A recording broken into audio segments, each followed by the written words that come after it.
Bonjour à tous et bienvenue pour cette nouvelle vidéo consacrée aux théories économiques.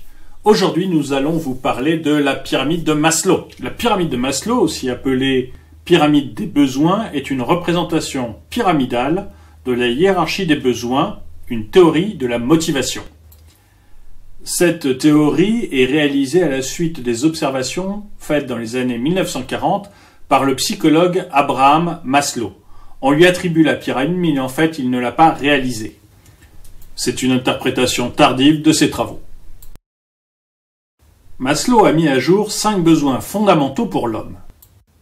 Les besoins physiologiques, les besoins de sécurité, les besoins d'appartenance, les besoins d'estime et les besoins d'accomplissement de soi.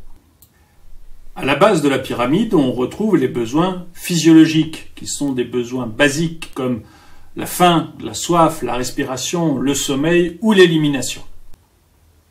Puis viennent les besoins de sécurité qui sont un peu plus complexes, comme vivre dans un environnement stable et prévisible, sans anxiété ni crise.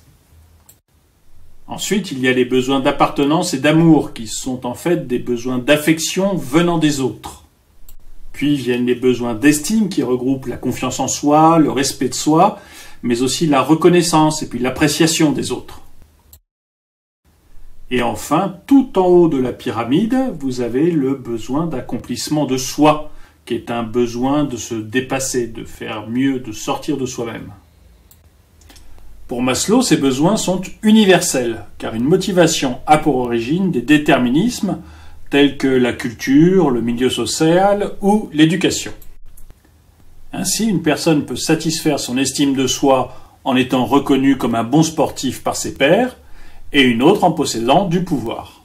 Derrière chaque motivation ou chaque objet de désir se cache en réalité un besoin fondamental. Mais tous les besoins n'ont pas la même valeur, ils ont une hiérarchie. Ils sont continuellement présents, mais certains se font plus sentir que d'autres à un moment donné. Par exemple, une personne est capable de mettre sa vie en péril pour se nourrir si elle a terriblement faim. Les besoins physiologiques ont plus d'importance que les besoins de sécurité. Les besoins ont donc une hiérarchie, d'où leur représentation sous forme de pyramide. Les besoins physiologiques sont plus importants que les besoins de sécurité, ils sont donc plus bas dans la pyramide, à la base de la pyramide. Viennent ensuite, dans l'ordre, les besoins d'appartenance et d'amour, les besoins d'estime, et enfin les besoins d'accomplissement de soi. Lorsqu'un besoin est satisfait, un autre plus élevé dans la pyramide va prendre sa place. A l'inverse, lorsqu'un besoin plus bas dans la pyramide n'est plus satisfait, il redevient prioritaire. Si je n'ai pas pu me nourrir depuis plusieurs jours, cela redevient prioritaire sur mon besoin de sécurité. Mais attention, il n'y a pas besoin qu'un besoin soit satisfait à 100% pour que la personne passe au besoin suivant. Pour Maslow, tout se passe comme si le citoyen moyen était satisfait à 85% dans ses besoins physiologiques, à 70% dans ses besoins de sécurité, à 50% dans ses besoins d'amour, à 40% dans ses besoins d'estime et à 10% dans ses besoins de réalisation. C'est la même chose pour le concept d'émergence d'un nouveau besoin après satisfaction d'un besoin primaire. L'émergence n'est pas un phénomène soudain. C'est une émergence lente et graduelle. Par exemple, si le besoin primaire A est seulement satisfait à 10%, alors le besoin B ne sera pas visible du tout. Si par contre le besoin A est satisfait à 25%, le besoin B peut apparaître à 5%.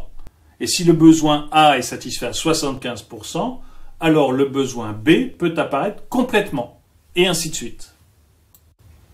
La pyramide de Maslow est très utilisée en marketing, où elle permet de positionner un produit. Elle possède en effet l'avantage d'être immédiatement compréhensible et frappante. Mais malheureusement, elle a ses limites. Et parmi ces limites, il y a l'absence de données scientifiques pour vérifier ou justifier le modèle. Maslow le disait lui-même, il est beaucoup plus facile de percevoir et de critiquer les aspects de la théorie plutôt que d'y remédier, principalement à cause du grand manque de données disponibles. Si vous ne deviez retenir que 3 choses de la pyramide de Maslow, ce seraient les suivantes. 1. C'est une représentation pyramidale de la hiérarchie des besoins. 2. Les besoins sont dans l'ordre les besoins physiologiques, les besoins de sécurité, les besoins d'appartenance et d'amour, les besoins d'estime et les besoins d'accomplissement de soi. 3. Il y a un grand manque de données pour vérifier et justifier le modèle.